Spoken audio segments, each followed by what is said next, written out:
We're here to protect you and the ones that you love. It's a good feeling to know that our efforts aren't going unnoticed. It actually brought tears to my eyes to know that we have this support. You're welcome. I must just say you're welcome. It's stressful, but we're not going anywhere. Welcome, everybody, to another edition of Bucknell Women's Basketball Through the Ages. And this is a great opportunity for Coach Woodruff to get to meet some of the ladies that have made Bucknell Women's Basketball what it is. And today's session, we feature the 1970s decade, and we have two incredible guests who happen to be classmates, who also happen to be the first two women ever inducted into the Bucknell Athletics Hall of Fame. So we're really excited to have this group. I'm going to introduce each of them individually here. First, we have Karen Wegner-Nicely from the class of 1979. Karen also has a Bucknell graduate, a son of hers from the class of 2014. Karen was a three-sport athlete: field hockey, women's basketball, and lacrosse. She was captain in all three sports. Mind you, she has been out of school for 41 years, and she still, to this day, records in the field hockey program, numerous records, and she also holds the game steals record for the women's basketball program. She had 12 steals in a game against Gettysburg in 1979, and that is still a record. There you go, Wags. There you go.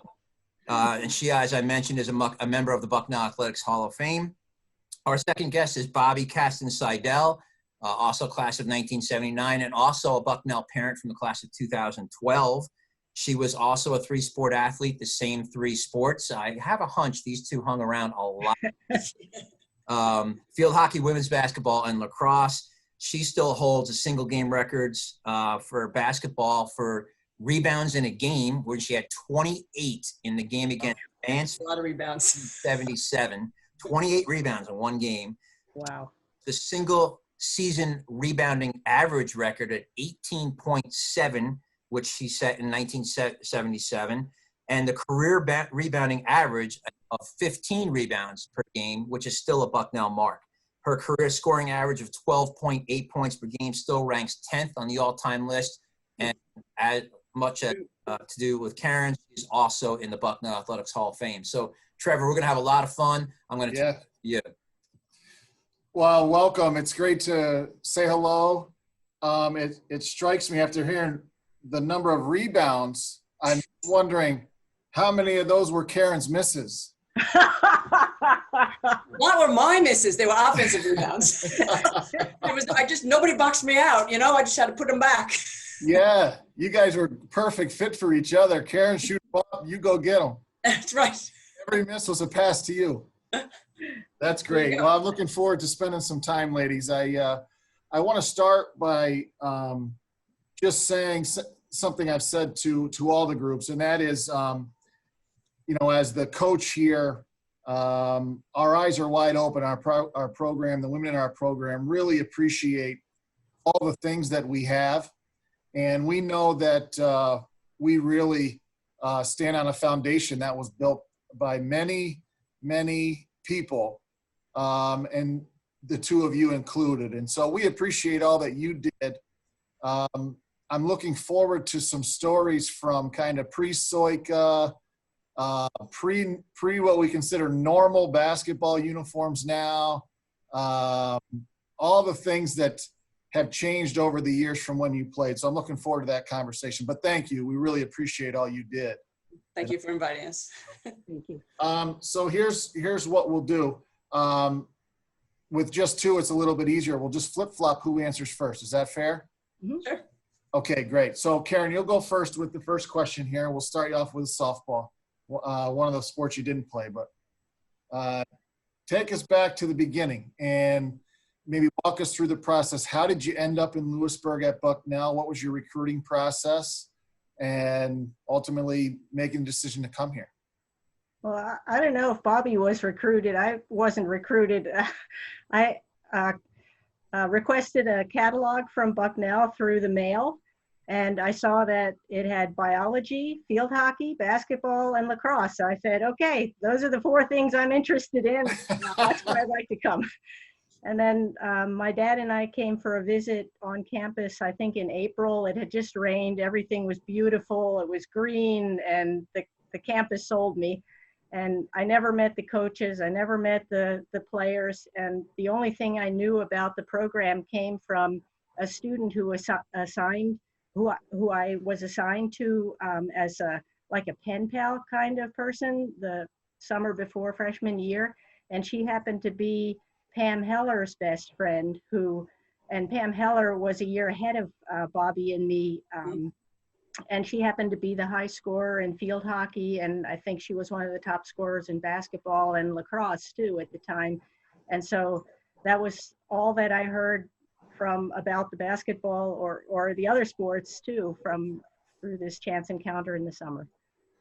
Well, where was home, Karen? You said you drove in. Where did you grow up? Philadelphia area. Okay, great. Bobby? Well, for me, it was the same way. It was kind of drew a radius. I'm from Long Island, so and the more I can hear talk, that a little bit still, yeah. You know, I can't get rid of that New York accent. It was quite classic when I was a goalie in field hockey. But you know, drew a radius, 5 hours from home, and I wanted to get out of the city. And Lewisburg certainly was out of the city. Still is. One of the first. A very good friend of mine in high school was Bobby Valvano. So Jimmy Valvano was his brother. So when I came to campus, Jimmy gave us a tour around. He was currently the basketball coach at the time. He hadn't left yet to go to Iona. So he gave me a tour around. It was kind of cool. And so as Karen said, it checked off the boxes of things I was interested in. I was undecided. I did not know what I wanted to do. So there was lots of opportunities and that worked. There was no recruitment. I remember recruitment was, you remember freshman orientation, we went to Tustin Gym and it was like a job fair. There were tables with the coaches and you walked up and I played volleyball and field hockey. I just happened to hit the volleyball table first. So that's where I played. Otherwise at 5'10", they probably would have sucked me over to volleyball, but and that was it on the recruitment. Yeah. Bobby, what part of Long Island are you from? I'm from Seaford. Okay, I grew up in Port Jefferson. Oh, did you? Okay, yep. But things have changed from the recruiting front. Yeah. A little bit. Yeah. I'll put a table out in front of Soika and see who we can get and go back to the future. It was amazing. Yeah. Okay, Bobby, when you played, the season was a little bit shorter, maybe 10, 15 games, something of that in the range. Can you talk about some of the other differences now as compared to when you played? Well, the first person that jumps out is there's no 3-point shot. So all Karen's heaves from the outside would have just been that dramatically changes the way the game flows, but we didn't have practice gear until Title IX kicked in, which was our probably, would you say, Karen, our junior year? I think so. When the field house. When the field house was built, then we got practice gear. But we had to always battle for gym time, for Davis gym time. We even practiced at Tustin Gym once in a while, but that basketball court used to go right to the edges. I mean, there was no wiggle room, all right? Training room was still in Tustin Gym for a long time before they moved it all over. And when my husband, who Karen knows very well, likes to say, if we play basketball now at 5'10", I'd be a slow guard, and Karen would be a faster but smaller guard. And that's it. I was a center. I was the tallest one on the team until my senior year. And at 5'10", that's not very tall. No, those are the guards these days. You're right. Right, exactly. So, Karen, before you answer, I've heard Tustin Gym a few times. Where was that on campus? Because I'm unfamiliar with it. Do you know where the physical plant is? So behind Roberts Hall, behind Crest Tracks and Roberts Hall, down there. It's right next to the physical plant, and now they have a dance studio in there, and some of the performances in the spring happen down there. Okay. That was the original gym, and Tustin and Davis Gym was the upgrade, Right. Okay. So Karen, how about you? Any differences that come to mind for you? Well, as Bobby said too, I just ran into or found an article in the scrapbook about the disparity between the men's and the women's sports at the time. And as she said, the men got practice uniforms and they got them washed. We didn't until the last 2 years. The men also were allowed to practice twice as long as we were. I don't know that I would have wanted to practice longer, but they had the opportunity to practice longer. I remember somewhere Becky Carr started with the wall sits, and then there was the equipment room in the back of Davis Gym, the Davis Gym Annex, where we were doing squats and I don't know, all different kinds of equipment we had in there. That was the first that we had experienced any kind of weight training. That would have been around 1976, 1977 season. So that was pretty new. We had our games in Davis Gym, and we always had a very small, loyal following. None of the music, the hype, the required tickets or anything like that, the way it is now. I don't even know where, Bobby, do you remember where our lockers were? No, we shared them with the swim team, I think. It was the pool. Yeah, I can't even remember where it was. And then I was looking up some of the teams that we played back in the day: Shippensburg, Wilkes, Messiah, F&M, Bloomsburg, Elizabethtown, Mansfield, Gettysburg, Kutztown, University of Scranton, your old haunting ground, University of Pittsburgh at Johnstown, IUP, and then Lafayette and Lehigh. How about that? So it was more, which schools are close enough to Bucknell that we could drive to in a reasonable. Right. And we did have, remember, if the boys had a game, if there was a conflict, we had to drive vans. We never got the Bucknell bus. We didn't. The Bucknell bus went to the men. So wow, we got it at times. You remember that tournament at Johnstown when we were in a motel, Fleabag Motel, and oh my gosh! So the next morning, what didn't happen to whoever I shared a room with, but there were mice in the room and all kinds of strange noises and smells. So we got out of that motel the next night. Moved the next day. Oh man. Well, maybe you just answered the next question then. What was your most memorable experience? Did you just give that one away? Well, it was strange because in field hockey, we had, we played in national tournaments. We went to Mexico for the friendship tournament one time, and I can't really think of that level of experience in basketball at all. So most of my memories associated with basketball were just, we had so much fun during practice. I remember the psych music that they played that Becky Carr put together on a tape for us. It was the disco era, so it was Casey and Sunshine Band and Brick House. And Brick House. I remember Brick House for certain. Yeah. We had, I don't even remember, Ellen McCann maybe was her name. She really liked that song. And so I always, she got the nickname Brick House. Mm-hmm. It's true. And we had the same group of people that moved from field hockey to basketball. Then we went to lacrosse. Some went to softball. Can you remember the size of Bucknell at that time? What was the enrollment? Any guess? No. I don't know. It seems like a lot of folks were multi-sport. Mm-hmm. Mm-hmm. That's more rare. You still get some, but it's certainly more rare.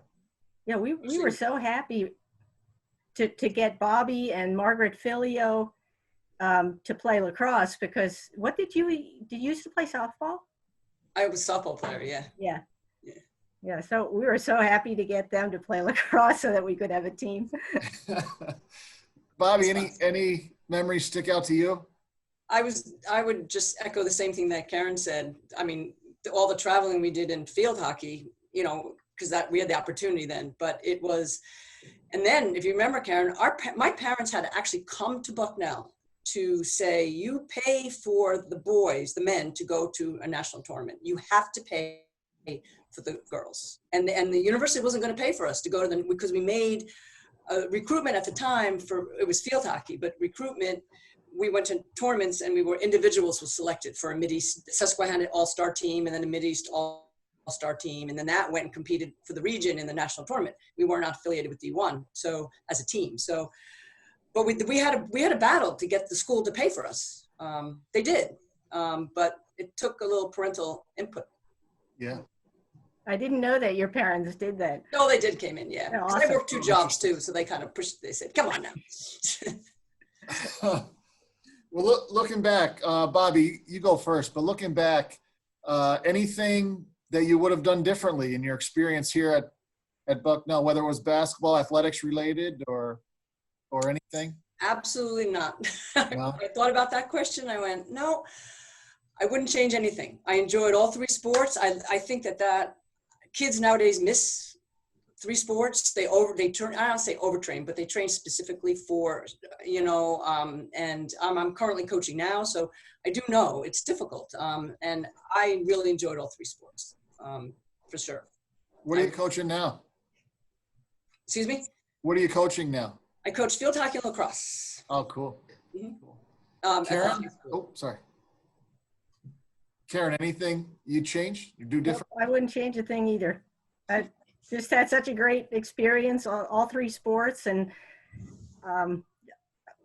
Bobby and I were both in sororities, in different sororities, but it just seemed like we had the opportunity to do all the things that we really enjoyed doing. It was a lot of fun back in the day, so no regrets at all. And we were both science majors, so we had labs and all that. I did manage to, being geology, we were out, did a lot of field work. I did manage to miss a lot of those golf course runs due to a lay lab. So I just ran around the field. But they made me run with full goalie gear on. Do you remember that, Karen? I had to run with full goalie gear on. So when it came time for basketball, it increased my vertical jump, definitely. Because I had all that gear on my legs. And Bobby was still among the top 3. I think it was Margaret was always the best. She was always the fastest. And then you and me, and then, Yeah, well, I was the fastest with the with full gear, Bobby was still among the top finishers. Amazing. Well, thank you, Karen. Well, she was the tallest. She had the longest legs. It wasn't fair. So as Todd had mentioned at the beginning, you're both parents of Bucknell grads. Mhm. Just be interested to hear what that experience was like for you, sharing the Bucknell experience with your children. So I lost track. Karen, I think you're up first. Okay. Yeah, my son Carlton was a mechanical engineering major. He played lacrosse for 1 year, and then the following fall, he had a pretty rigorous schedule, and he said, I'm either going to sleep or I'm going to play lacrosse, so I choose sleep. But my husband and I both supported his decision. He did have the opportunity. He went to graduate school at UCLA, and he now has a PhD in aerospace. But Wow. at UCLA, he had a chance to play lacrosse for 2 years. So I'm really happy for him that he was able to continue playing sports, and that he made academics a priority at Bucknell. That's pretty cool. Great. For me, Russell came. It was funny. I didn't want to impact his decision at all. He's a baseball player, so he was heavily recruited by Gene Depew and William and Mary. So those are his 2 top schools. And I didn't even come with him on the visit to Bucknell because I didn't want to influence. So he came with my husband and my youngest daughter, who just took one look at Soika Pavilion and went, "Wow, look at this," and actually and William Mary was pushing hard, recruiting, he's constantly getting text messages and stuff. And what it came down to is engineering. He ended up studying with Chuck, with Karen's husband, and was a mechanical engineer here at Bucknell and played baseball all 4 years. So That's great. So it was great just to come to all the games. So it's a long drive for us, 6 hours, but it was a lot of fun. We got to get back on campus and see. We traveled then to all the, it's closer for us to get to UVA than it is to, so we'd go to all the Virginia tournaments and stuff. But Right. saw him in Florida a few times. So it was fun. He had a good time. He has a great group of friends that he still maintains contact with. He's in Denver now. He got his master's in material science, and he's a process engineer at a firm, an optical firm that does plating and video optics in Boulder. Cool. And I'm not there, and he's not. I drag him kicking and screaming away from Colorado because he loves Colorado. Yep. So maybe give us an update about your lives currently. Where are you? What are you doing professionally? Could you just give us an idea of what's up? Bobby, I think you're up, right? Probably. Well, I've moved around a lot. I went after Bucknell. I went to got my PhD at Hopkins, and then I was at Bryn Mawr for a while. And there, they kind of lulled me into coaching field hockey and starting lacrosse, mind you, and being assistant professor. But Jen Shillingford, who's one of the very foremost names in an impact in field hockey. There's a designated chair for her at Ursinus College. I mean, she was part of the Olympic committee for the 80s Olympics and stuff.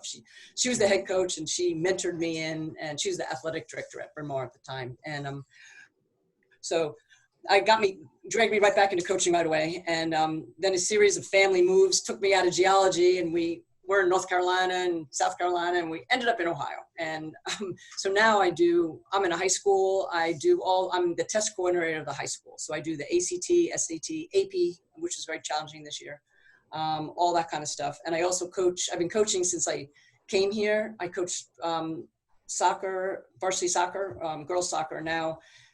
And then I took off. My daughter played soccer in college, and I wanted to see her games. So I said, I'm not going to go through life and say, I can't ever come to see you because I coach a fall sport. So I stopped coaching soccer so I could go. She went to the College of Worcester and played soccer. And then they sucked me into lacrosse right away in the spring. And so when she graduated, then I went back to field hockey. And so I do field hockey and lacrosse. And I have three kids. Let's see, my oldest is in Oregon. She's a nurse practitioner in Corvallis. Okay. And we have two grandsons, little ones. And Russell is, as I just said, is in Denver. He's a mechanical engineer. And my youngest is in DC. She is, let's see, I have to get her right. She works as a national security research analyst. Wow. So. Well, you'll have to tell, I think you said your daughter's in Corvallis? Uh-huh. And am I correct when I say that's the home of Oregon State? Correct, yep, that's where I was. Well, one of our players, one of our most recent graduates, Ellie Mack, is going to play her graduate year, her 5th year. Oh, really? State next season. Nice. So you'll have to. They do go. She works for the Corvallis Clinic, and they do get tickets to go to the games. I mean, Oregon State baseball is top, you know, and it's right there. And it's well, I don't want to advertise too much, but their women's basketball is really good too. So yeah, it is. So, Karen, how about you? Yeah, after Bucknell graduation, I went to University of New Hampshire for a master's degree in zoology. And there was a faculty member there who encouraged me to go to Germany. My family is German, and I grew up speaking German at home. And so he said, well, you should apply for a Fulbright grant, or the German version, which is a DAAD scholarship. And so I ended up getting the DAAD scholarship, and I lived in Konstanz, which is on the border with Switzerland, for about 2 years. And coincidentally, my husband, who is also a Bucknell grad, and he actually coached women's lacrosse, Bobby and I, freshman and sophomore year, and then he went off to Lehigh to coach their women's lacrosse team. In any case, he, in the meantime, had gotten his PhD at Lehigh and started working for a company in Switzerland. And so we were 40 kilometers apart and started dating. And then a couple of years later, we got married. And then he changed jobs, so we lived in Germany for 2 years, and then changed jobs again. We were in Gaithersburg, Maryland for 2 years, in Japan for 3 years. And then after that, Chuck said, you know, I'd like to teach at a small school, sort of like Bucknell. And so a position opened up in 1990, and that's when we moved back to Lewisburg. And then my oldest daughter was born in 1990. She lives in Philadelphia now. She's married, and she's working in the finance branch, which is a total mystery to me. And Carlton he's in California. He works for Lawrence Livermore Laboratories. He does aerospace, what do you call that stuff? Like when aircraft re-enter the atmosphere, he does calculations on plasma flows. And then our youngest son, he's working on a PhD at Penn State, also in mechanical engineering.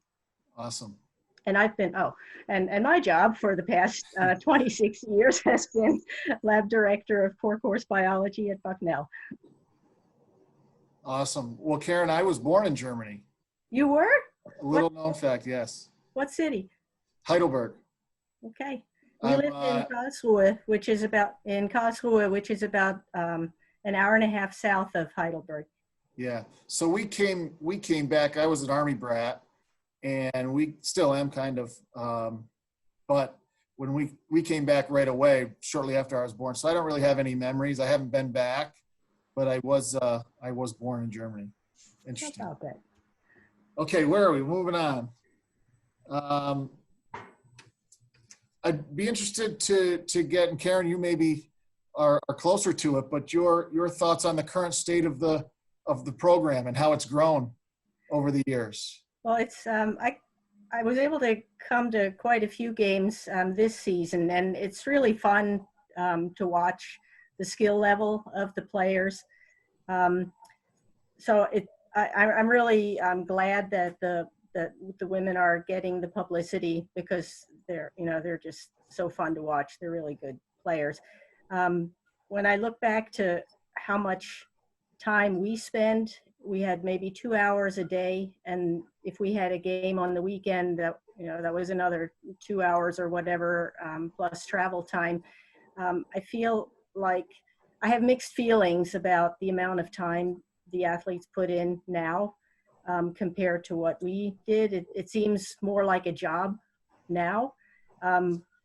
As it was different when Bobby and I played, because at least for me, I played because it was fun. And I don't know, it would also have been very hard to choose one of the three sports and say, okay, I'm only going to play this sport year round.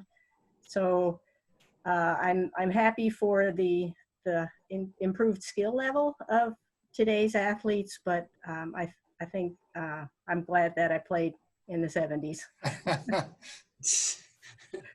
Bobby, how much are you able to keep track and follow the team? It's hard. If they come this way, every once in a while somebody plays Ohio State and we'll go. A team will go play, and the baseball team will want me under this way, or somebody lacrosse team comes once in a while, because I'm not that far from Columbus, and so we'll go out over there. So it's hard. I like watching online, when they have, because I'm used to watching it from when they have Game Tracker and things like that. From baseball, so I do. And you guys had an amazing season. It was so unfortunate it got cut short. I mean, Patriot League champs, it's always tough. I mean, every time you beat Lehigh, I cheer, so. So, and it's unfortunate. It's for everybody, especially the seniors. There's no sense of conclusion, but it is what it is, and you can't take away from what they accomplished for this year. So I'm really proud of how far the program's come. But as Karen says, it's quite a commitment. You have preseason training, you have in-season training, you have postseason training. That's right. And to get bigger, faster, and stronger. So stay healthy. So I remember, Karen, do you remember? I think our senior year, when they opened the field house, and they opened a weight room, and they told us now they wanted us to go lift, and we're like, you've got to be kidding me. We're not doing that. A little card, remember, you had to write things down. I'm like, I don't think so. Not happening. That's funny. Bobby, what if any advice would you give our current players after having gone through your experience and now obviously motherhood and a career? Is there any advice you'd give our current players? Nothing. I don't have anything too profound. And they probably already figured this out right now. Just basically cherish the moments as they come. The big things and the little things. All the little things are important, and sometimes they get overlooked. And now I think everyone is realizing how important all those small little things that you can't do are. I mean, even the parts of training that you hated, running stairs in Davis Gym, it'll make you better. It'll make you better in the long run. And you never know, you never know where your life path will take you. So it helped prepare you after you leave Bucknell. You just never know. It bifurcates, and you just never know how it comes around. So just that would be my only advice. Just cherish all the little moments. Great. Karen? Yeah, I was going to say pretty much the same thing. And after I left Bucknell, there was just this big void in the fall when it was time to play field hockey. Well, what am I going to do now? And even when there were community teams, I played lacrosse and field hockey when we lived in the Washington, D.C. area. If you're 5-6 years older than the kids in college, you're hardly keeping up with them anymore. And now it's even more magnified because of the quality of the athletes. And to be able to find, in basketball, 5 women, and field hockey, 11, and lacrosse, 12, to be able to find that many women who still want to play a team sport after you get out of college, it's really hard. And so I'd echo Bobby's sentiment to treasure the time you have with your teammates. It's really special, and it's hard to do. Interesting now for lacrosse, and was still like all public schools are closed. Ohio High School we're in phase 1. All right. We're allowed, 10 people, 9 plus a coach. So we can't even scrimmage. We're just, field hockey team is just out piddling around. We're doing ball work, skill work. And, if we're good, if 2 weeks, if we're good, then we can move on to, I think, 40 people, which is basically what we have. So we'll try, but there's never, you run the risk of getting saturated, to train too much in June. By the time August comes, when my season starts, you lose the edge. So we have to. They're tired of listening to you. Yeah. We got to mix it up a little bit, and because field hockey still is an off sport, we practice at a remote field, and we are finally coming into the 20th century and getting a turf football field. We had a beautiful, but field hockey is terrible. It's not a game to play on grass, and we have a dedicated field hockey field, but it's still not it plays completely different. So we're excited to get on to turf finally. Of course, now everyone wants practice time. That'll be an interesting situation to kind of let the 80s work that one out. No more rainouts. No, we'll be able to play. Exactly. Okay, so we beat you up pretty good. We just have one left. And now your chance to beat me up, I guess. But any advice that maybe you'd give the current head coach about the place, the university, the team, the program, anything in general? I'm fair game. I'm open to anything. Karen. I think, when I played, in high school, my coach only ever talked to me when I was doing something wrong. And at Bucknell, it was a little bit better. You occasionally got a pat on the back, but most of the time you only heard from the coach when you were doing something wrong. So I feel like players, you got to know your players and what motivates them. And if they need a mental day off, or whatever you call it, a personal day, then let them go, let them take care of business, and probably you'll be rewarded the next practice in that they come back and they're ready to go. So that's all I have to say. That's good advice. Did some of my players get to you and say they need a day off? Is that what happened?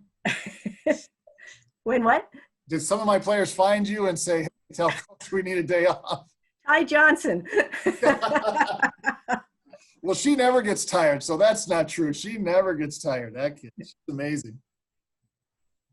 She was a student in my lab last semester, Bobby. She's a good student. Okay. She's a great kid. Yeah.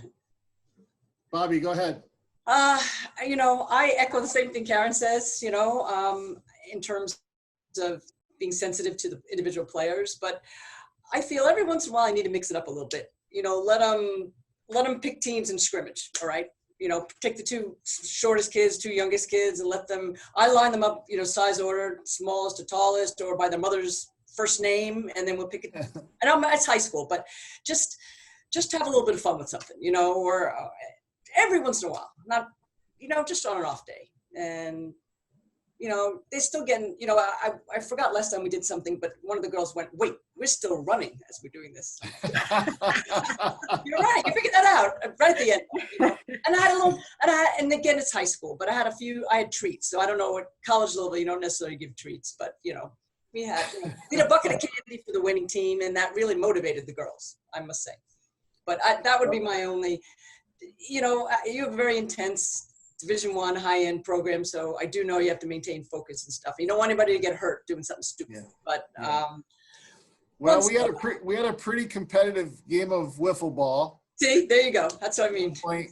During the season, we found out that some of our really good athletic kids aren't that athletic when you put them in a wiffle ball game. It was, and then some kids who maybe you don't see as great athletes, they shined in a wiffle ball game. So it really was a lot of fun.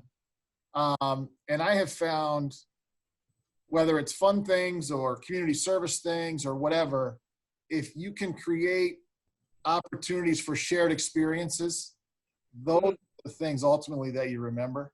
I don't know about you guys, but I'm getting to the point where most of the games I played in are a little sketchy. I don't really remember a whole lot about specific games, but I can remember things that happened on the bus and something a kid said off the cuff getting dinner one day. Those are the things that stick. So we try to mix some of that in, and maybe we could do a little bit more for sure. But I do appreciate you joining us and giving us your thoughts and your perspective and your experiences.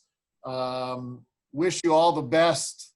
Karen, I hope our paths cross on campus when we get back. We may not recognize each other with our masks on. Yeah. But, and Bobby, I hope someday we can get out there to Ohio and meet in person. Certainly. That would be appreciated. I'll try to see if I can make it. I'd love to come back to Lewisburg and watch a game. Not necessarily in a That'd match. be awesome. Yeah. Bobby, we've got like 3 empty rooms in the house. So Oh, that's right. You do. Okay. Good. All right. Sounds good. Thanks, Mike. Appreciate it. Sure. Okay, Todd, back to you, buddy. Yeah, Coach, before we let Bobby and Karen go, just 2 things that I would ask you to elaborate on a little bit. And Bobby alluded to one earlier. Talk about what you had to go through with the team when you found out the season was going to end.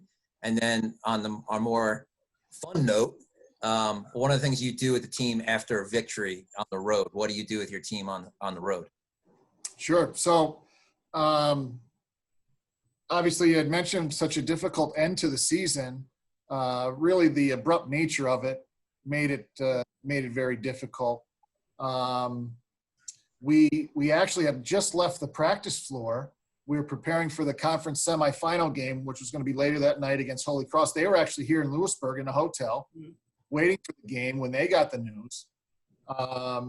And so after it looked like things were trending that way, other leagues had started to pull the plug. And so when we got word that the Patriot League tournament was going to be canceled, we were disappointed, obviously, felt bad for our seniors. There was a slight glimmer of hope in that the NCAA had not yet canceled the NCAA tournament. And so we were holding out hope that, boy, if they figure out a way to play this, we would get to go as the regular season champions. And so that was kind of a silver lining in the disappointment. But then when that was canceled, obviously changed quickly. And we went from preparing for the game to team dinner that night to buys, and the next morning most of the team was gone because they had cleared out campus. We were on spring break, and basically they said, okay, everybody's got to go, and that was it. And so it was difficult. But I appreciate your sentiments. It was a really fine year considering the coaching change and the challenges that presents. And we're just excited for the future. We think we laid a good groundwork for the future. And as far as the other thing that Todd mentioned, this isn't something that I started, but I was a strong supporter of it when I heard about this being what's the word I'm thinking of? Tradition, maybe. A what? Tradition. That's it. That's the word, tradition. So we went, I forget where the game was, but we were on the road and we won the game. and the team's all chattering on the bus. And finally, I don't think anybody really wanted to say anything to me because we still didn't even know each other really yet, the team itself. So I don't know if they were sure how I would react, but word gets up to me and they say, we stop for ice cream when we win a road game. And so I turned around, I tried to, play along and straight face and the whole deal, like, oh, this guy's going to be mad. And I said, we're stopping for ice cream. And so we did. And that's something that we've continued. I don't know if that's something you guys did. What group was it, Todd, we talked to said that they always stopped? 80s maybe? I think it might have been the 80s. Yeah. So they may have been the ones that started it. Did you guys do that? I remember going to Ponderosa Steakhouse for a lot of years, but I don't know about the ice cream. Yeah, I don't remember. No, I don't remember the ice cream either. Yeah. Well, it was the one night, actually, the night we clinched the regular season championship, we played up at Colgate, which is way up there. And by the time the game had ended and we got on the bus, there middle of winter, there weren't a whole lot of ice cream spots to stop. So we end up going to McDonald's to get ice cream, and I think it might have been Shamrock Shakes and things like that. So we celebrated our regular season championship at the Golden Arches. That's funny. Yeah. So. Well, I'm glad you got to tell those couple stories. And again, Bobby and Karen, thanks for doing this. Really appreciate it. It's been great to hear stories of the past and see how this program has really come together through the ages. And, I remember when I was in school sitting in Davis Gym, and there were a few hundred fans in there. And now our women's program draws 800 to 1,000 fans at games. And it's really amazing to watch. And to your point, Karen, they work as hard as the men and deserve the same kind of recognition that the men's program gets. And I think we're not completely there yet, but we're a lot further along than we ever have been. So again, thank you for coming today and joining us. And I hope your family stay healthy and safe. And we look forward to seeing, I know Karen, I'll see you on campus and in the neighborhood. And Bobby, I hope we get to see you on campus soon sometime. And again, thanks and have a great day and go Bison.